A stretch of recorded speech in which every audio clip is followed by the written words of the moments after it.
ভারতবর্ষের প্রধানমন্ত্রীকে বিশ্ব নেতা মানতে আমার তো আপত্তি থাকার কথা না। মমতা বন্দ্যোপাধ্যায় তো চোরের রানী প্রমাণিত হয়ে গেছে, তার আধিকারিকরা জেলের ঘানি টানছে, তাকে আবার আপনারা কি পদ্মভূষণ পুরস্কার দিবেন? ইনস্টাগ্রামে বিশ্ব নেতা হিসাবে 10 কোটি ফলোয়ার সংখ্যা হয়েছে নরেন্দ্র মোদীর। সব বিশ্ব ওনাকে বিশ্ব নেতা হিসেবে মেনে নিয়েছে। আপনি কি বলবেন? বিশ্ব নেতা যদি মানুষ মেনে নেয় তা আমার মানতে তো আপত্তি নেই। তিনি ভারতবর্ষের প্রধানমন্ত্রী, তিনাকে যদি 10 কোটি মানুষ ইনস্টাগ্রামে বিশ্ব নেতা মানে, সেখানে ট্রাম্পেরও মাত্র 2 কোটি, নরেন্দ্র মোদীর 10 কোটি। তো নরেন্দ্র মোদীজি প্রায় 12 বছর হয়ে গেল ভারতবর্ষের প্রধানমন্ত্রিত্ব চালাচ্ছেন, সব দেশের সঙ্গে সুসম্পর্ক রেখে চলছেন।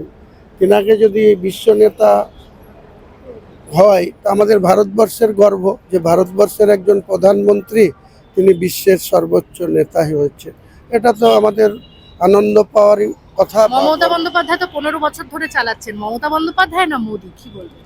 মমতা বন্দ্যোপাধ্যায় তো চোরের রানী প্রমাণিত হয়ে গেছে। তার ক্যাবিনেটের দুজন মন্ত্রী, তার এমএলএরা, তার আধিকারিকরা জেলের ঘানি টানছে, তাকে আবার আপনারা কি পদ্মভূষণ পুরস্কার দিবেন না অন্য কিছু দিবেন? ওটা ভারতবর্ষের সংবিধানকে তাহলে ভালো করে আরেকবার জানতে হবে। তাহলে আপনার কাছেও মোদী বিশ্ব নেতা? আমার কাছে না হওয়ার কি আছে? বিশ্বের বেশি সংখ্যক মানুষ যদি তাকে বিশ্ব নেতা মানে, তা আমি একজন ভারতবাসী হিসেবে ভারতবর্ষের প্রধানমন্ত্রীকে বিশ্ব নেতা মানতে আমার তো আপত্তি থাকার কথা না। আরো ভালো ভালো খবর দেখতে সাবস্ক্রাইব করুন বাংলা হান্টের ইউটিউব চ্যানেল। বাংলা হান্টের আরো খবর দেখতে নজর রাখুন। বাংলা খবর মানেই বাংলা হান্ট।